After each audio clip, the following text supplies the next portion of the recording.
research shows, and I'll quote from the article, research shows that when you compare patients who use hospice with those who do not, matched by demographics such as age, race, gender, and diagnosis, the hospice patients live longer.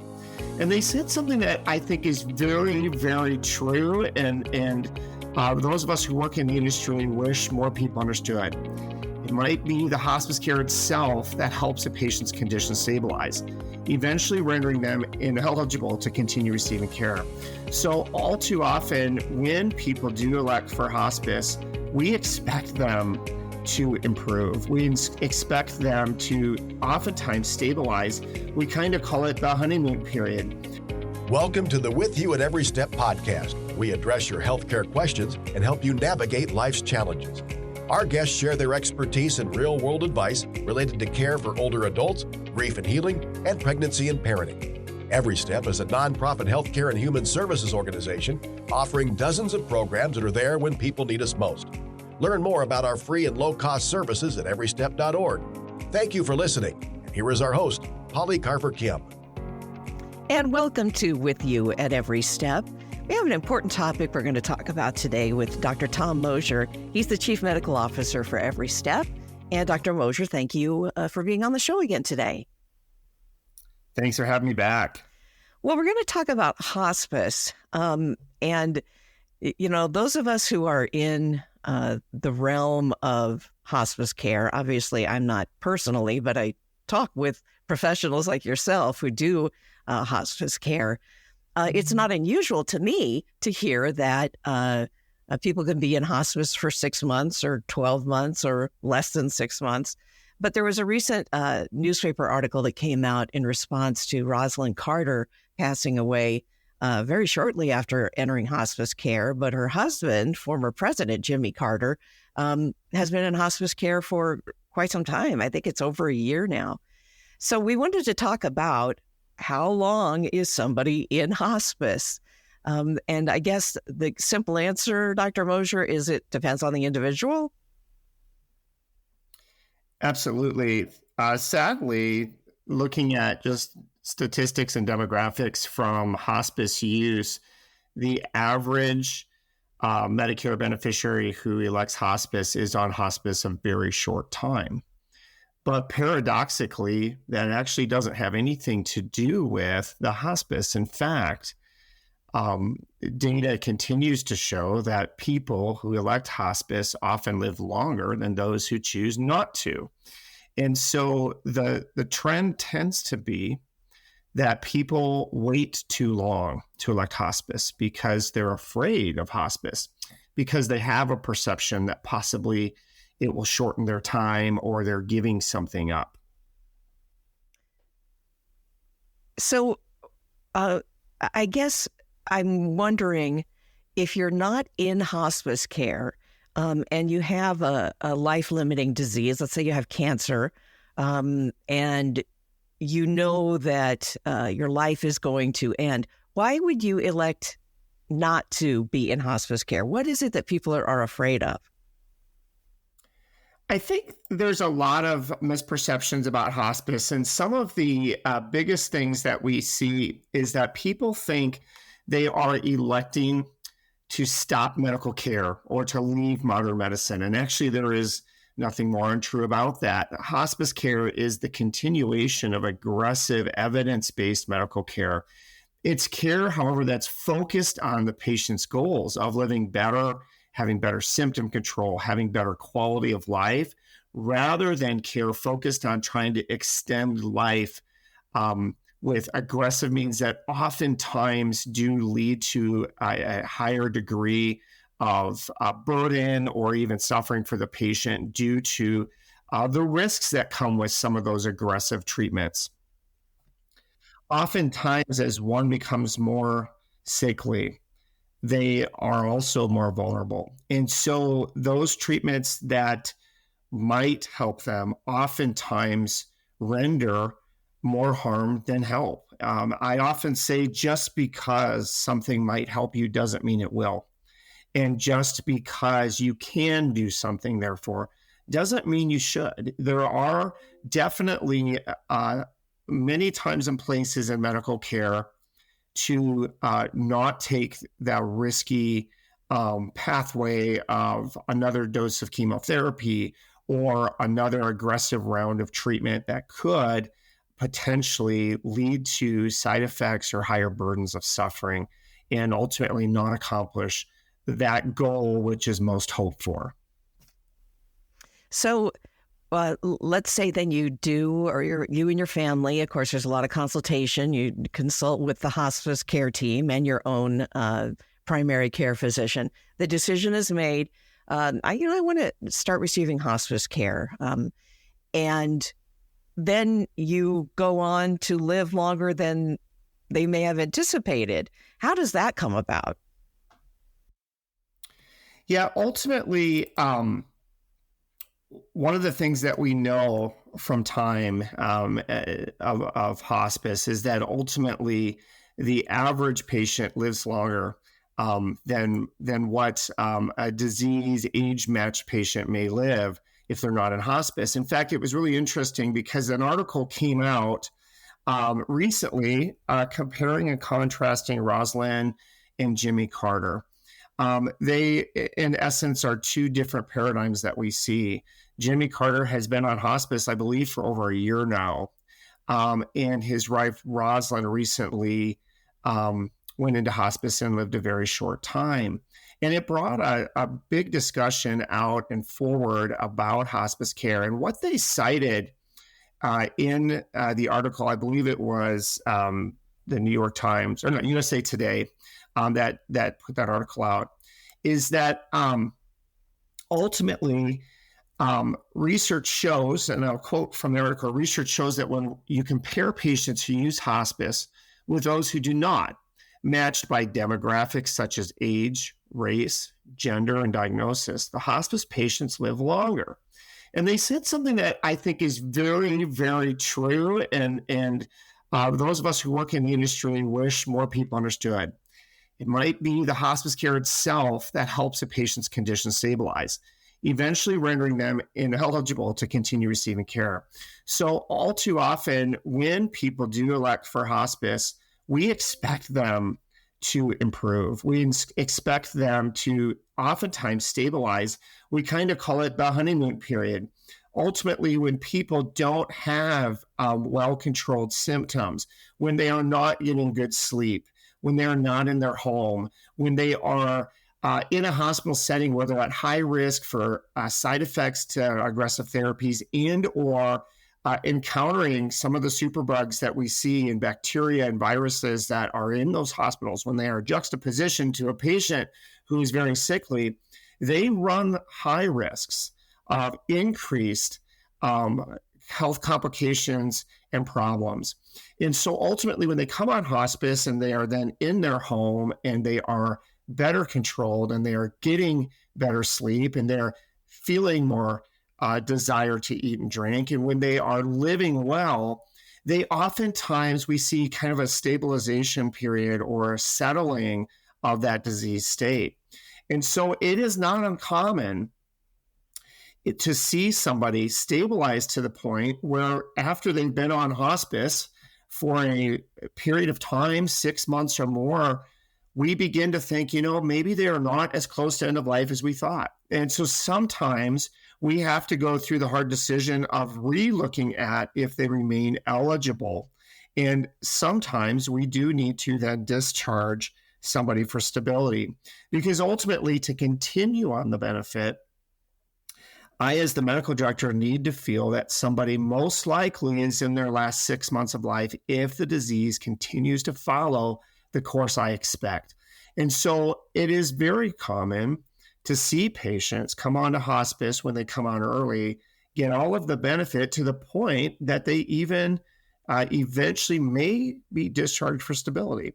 We, in essence, talk about that as the good and the bad. The good being, we don't think you're as close to end of life as you once were when you were so sickly. The bad being, we may have to part ways for a time and discharge you for stability. Now, ultimately, if a patient is on hospice a long time and we continue to feel they just are defying the odds, but the vast majority of people would would die in the next 6 months if the disease followed its expected course, we would continue to recertify them. So the article goes on very accurately to describe that there are first 2 90-day benefit periods that are the first 6 months of your hospice lifetime benefit, and then unlimited 60-day cycles. But each cycle, the medical director of the hospice does need to continue to use their best judgment to determine if you continue to qualify. So in essence, someone has nothing to lose and everything to gain if they are not foregoing aggressive life-sustaining treatments, and if their goal is to just live to the best and highest quality for whatever amount of time they have to live. And ultimately, the regrets we see are far and beyond always about wishing they would have elected hospice sooner because they ran away from it maybe for too long because they didn't understand how much it would benefit them. How does a family come to the decision that they should explore hospice care? Are there signs, or do they depend on their primary care physician to tell them, hey, hospice is an option here? How do you know that this is something you should even look into? That's a really great question. The first thing that's important for people to understand is that unlike any other subspecialty area of care, you do not need a referral from a physician to reach out to a hospice and have them come evaluate. So, if you need to see a heart doctor, you can't just call a heart doctor's office and set up an appointment. You need a referral from your doctor. In hospice, however, you don't need that referral. You can call. Now, we will reach out to your doctor and get records, and we also need your doctor to feel like you most likely are in your last 6 months, your loved one is in the last 6 months. So we do need them ultimately to weigh in, but to first begin to gather data, and for the hospice then to reach out to the doctor and let them know if they feel they're eligible for hospice, can be initiated by family. And one of the things that is all too common in healthcare is we see a lot of provider and system-related breakdown issues with relation to these referrals.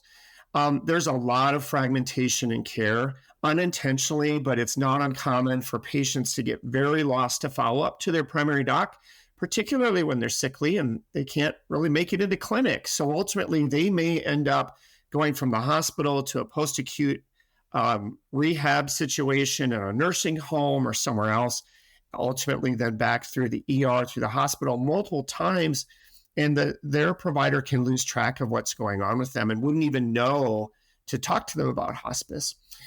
It's also not uncommon for the doctors they encounter to maybe not have on their radar the whole course that has been presenting. They're more looking at the acute issues that need to be resolved and not maybe looking at the historical trend of decline. So it's not on the tip of their mind necessarily to always talk about hospice until things are likely very progressed. It's also not uncommon for providers who think about it to just maybe be a little apprehensive to bring it up. They don't want to misstep. They don't want to step out of place with relation to their primary care doctor and their role. They may feel inadequate in having that conversation, so it may be avoided.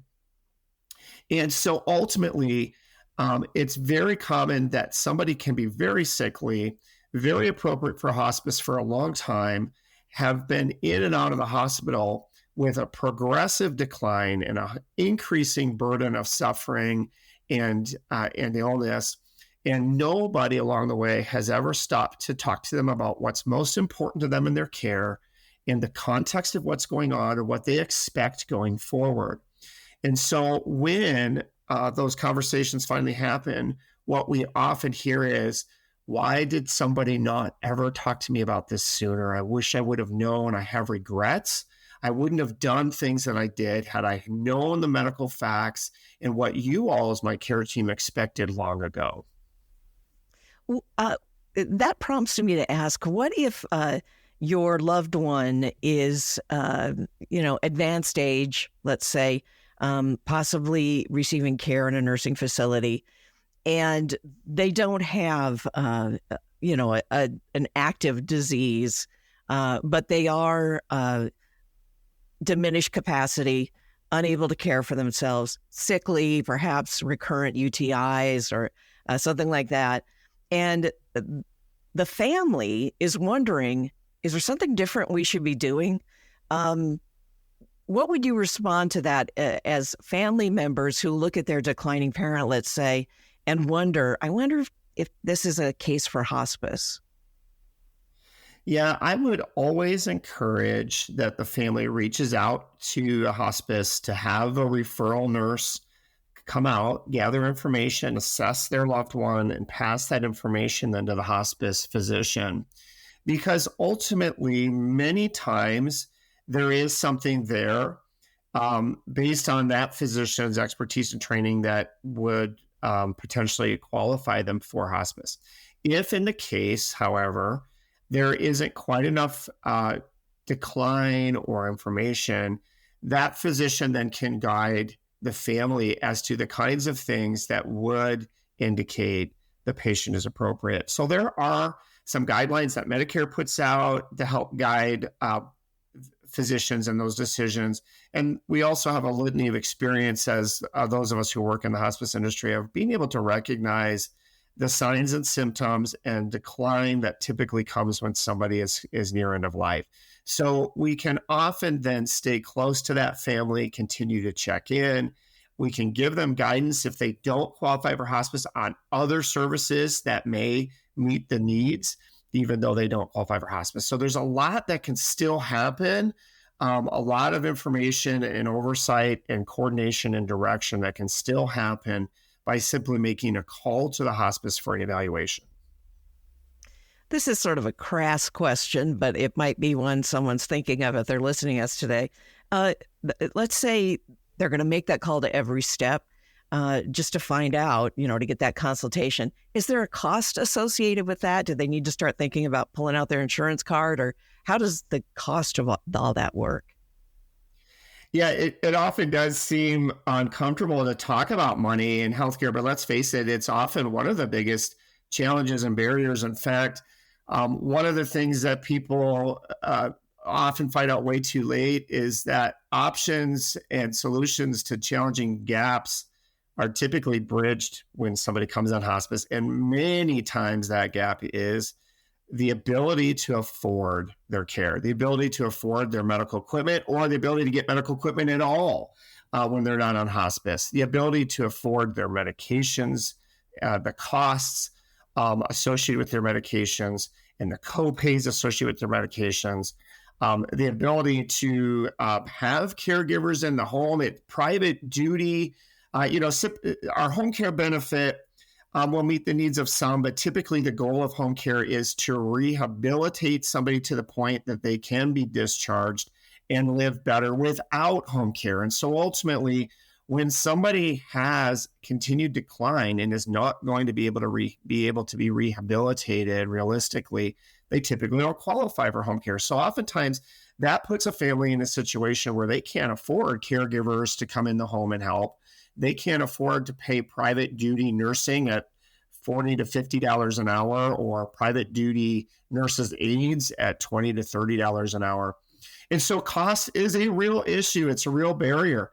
And so when hospice is appropriate, when a patient is admitted to hospice becomes the payer source of all of that. Hospice provides all of the durable medical equipment, even the equipment that maybe they didn't qualify for, like oxygen. It's not known well to people who don't have lung disease that you have to qualify for oxygen in Medicare. But ultimately, if you're on hospice and you derive comfort from oxygen, the hospice can provide that without having to meet those Medicare qualifications. Things like lift chairs, things like portable oxygen so you can get out with your family, things like commodes, and then all of the drug costs. It is very rare for a medication to not be related to the hospice diagnosis or cluster of diagnoses that make somebody appropriate for the benefit. And when those diagnoses are related, hospice assumes coverage of all the medications. We become the primary payer source of all of those things. And so oftentimes it is a win-win. People's financial burdens of care go away significantly, and they have a very robust care team. In fact, that leads to, again, a lot of misinformation and misnomers in the hospice realm. People often feel like palliative care and hospice will take options away, that they will have to leave their home, that they'll lose their doctors, that they'll stop getting medical care. And the reality is they are empowered to stay in their home with a extremely diverse, robust, and highly trained team to care for them, which is an extra layer of support to their primary doctor and doesn't replace their primary doctor, and has more doctors that are trained in specific ways for end-of-life care to help support their doctor. They will receive a lot more services and backing for what's going on. And so it is a win-win. In essence, there's nothing to lose, everything to gain. And what people also don't understand is that ultimately, if they improve and a treatment becomes available that maybe wasn't available because they were too sickly, or they simply change their mind about their goals, it is as simple as revoking the benefit and signing a piece of paper, and you're back on Medicare instantaneously. So again, you could literally see how it goes and see how you feel. And at any point, if you don't want to continue to have the hospice team involved, you can revoke the benefit and go back to Medicare with no red tape at all. So it is truly the best decision anybody makes when they are very sickly and declining and alive but not living well and qualify for hospice. What you said is I think, to sum everything up, you don't have anything to lose and everything to gain. And Dr. Mosier, as always, thank you for being the expert you are on all these issues. We appreciate you talking to us today about them. Absolutely. It's something I'm very, very passionate about. When I was very young in my career, I had no idea that I would have an interest in working specifically and solely in hospice, because I too did not understand what it really was. And it wasn't until I encountered hospice by working in a hospice organization between my first years of medical school and second year that I suddenly realized the incredible power that came from this kind of care and from this team-based approach to surrounding patients and families with things that meet the real needs that come with such grave illnesses. Well, we're very lucky to have you on staff here at EveryStep, and it's clear that I'd want you on my team if I were in that situation or a loved one was. And maybe you're listening today and you have questions, or you're wondering, well, when is hospice care appropriate? It's as easy as going to our website, which is everystep.org/findcare. everystep.org/findcare. And there's a confidential little form, takes you a couple of minutes to fill out. Just say, I have questions about hospice. And then you'll be contacted by one of our staff members by phone. And it's just a simple, easy conversation. There's no stress involved with it, no obligation. It just, it might be very helpful to you to have some of these questions answered. So thanks again for tuning in to With You at Every Step. And I'm Polly Carver-Kimm.